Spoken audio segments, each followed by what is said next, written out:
আটাইকে নমস্কাৰ আমি অসম ৰাজ্যিক গ্ৰামীণ জীৱিকা অভিযানৰ তত্ত্বাৱধানত এই মাহৰ 30 তাৰিখৰ পৰা ডিসেম্বৰৰ 15 তাৰিখলৈ আমাৰ খানাপাৰাৰ ভেটেনেৰী খেলপথাৰত সৰস মেলাৰ আয়োজন কৰিছো আৰু এই সৰস মেলা আমি প্ৰতি বছৰে পাতো এখন ৰাজ্যিক পৰ্যায়ত পাতো আৰু এখন আমি জিলা পৰ্যায়ত পাতো আমাৰ জিলা পৰ্যায়ৰখন ডিব্ৰুগড়ত চলি আছে আৰু আমাৰ ৰাজ্যিক পৰ্যায়ৰ সৰস মেলাখন 30 নৱেম্বৰৰ পৰা হ'ব আৰু এই সৰস মেলাখন আমি অসম ৰাজ্যিক গ্ৰামীণ জীৱিকা অভিকৰণে যোৱা 2014 পৰা আমি পাতি আছো আৰু এই যিখন সৰস মেলা এইখন আমাৰ 14তম সৰস মেলা গতিকে এই সৰস মেলাখনত আমি সহযোগ কিছু প্ৰতিষ্ঠানৰ পৰা পাইছো গতিকে তেওঁলোকৰ সহযোগত আৰু আমাৰ অসমবাসী ৰাইজৰ সহযোগত আমি ভাবিছো যে সৰস মেলাখন আমি সুকলমে পাৰ কৰিব পাৰিম আপোনালোকে জানে যে এইটো এটা প্লেটফৰ্ম য'ত আমাৰ আত্মসহায়ক গোটসকলে তেওঁলোকৰ নিজৰ দ্বাৰা উৎপাদিত সামগ্ৰীসমূহ প্ৰদৰ্শন কৰিব পাৰে আৰু বিক্ৰী কৰিব পাৰে এই প্লেটফৰ্মটো ব্যৱহাৰ কৰি আমাৰ সৰ্বমুঠ 29 লাখতকৈ অধিক আত্মসহায়ক গোটৰ সদস্যই তেওঁলোকৰ দ্বাৰা উৎপাদিত সামগ্ৰী বিক্ৰী কৰি আহিছে আৰু তেওঁলোকে এখন বজাৰ পাইছে অকল সৰস মেলা বুলিয়ে নহয় আপোনালোকে জানি সুখী হ'ব যে নলবাৰী ৰাস আমাৰ হাউলি ৰাস মহোৎসৱ পাটাচাকুচি ৰাস মহোৎসৱতো আমাৰ আত্মসহায়ক গোটৰ বাইদেউসকলে বিপণী দিছে আৰু তাত অভিলেখ সংখ্যক বিক্ৰী ইতিমধ্যে হৈছে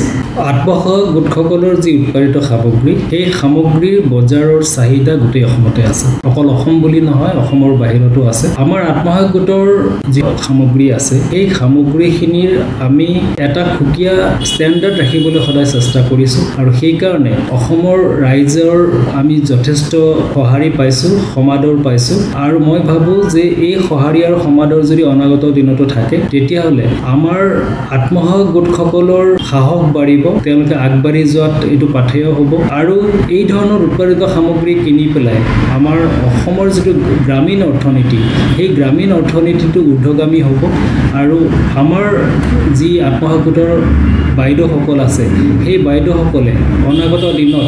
অসমৰ গ্ৰাম্য অৰ্থনীতিটো আগুৱাই লৈ যোৱাত তেওঁলোকৰ যি অৰিহণা সেই অৰিহণা দুগুণ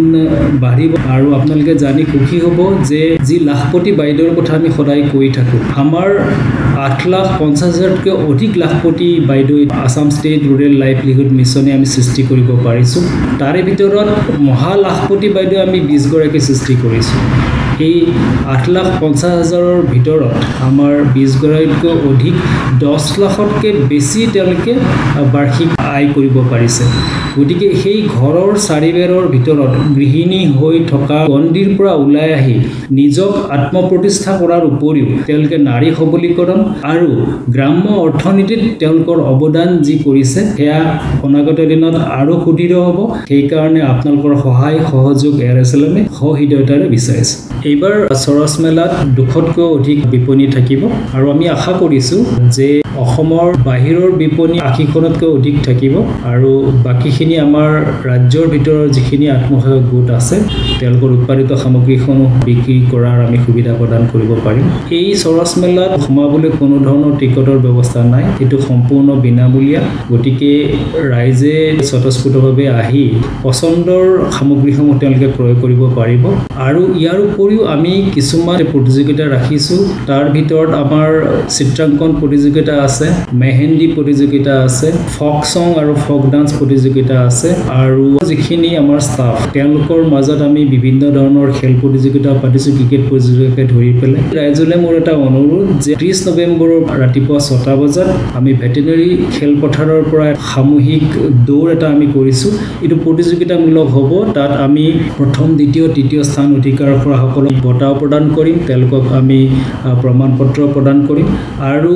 এই উক্ত যিটো সামূহিক দৌৰ থাকিব এই দৌৰটোত মুখ্য অতিথি হিচাপে আমাৰ প্ৰসিদ্ধ দৌৰবিদ হিমা দাস থাকিব সাঁতোৰবিদ এলভিছ আলী হাজৰিকা থাকিব গতিকে মই সকলো ৰাইজলৈ অনুৰোধ জনাইছো যে এই দৌৰটো সাফল্যমণ্ডিত কৰক আৰু সৰস মেলাখন যাতে সুকলমে পাৰ হৈ যায় আৰু সকলোৰে সহযোগত সকলোৰে আশীৰ্বাদত এইটো মই সকলো ৰাইজলৈ অনুৰোধ জনাইছো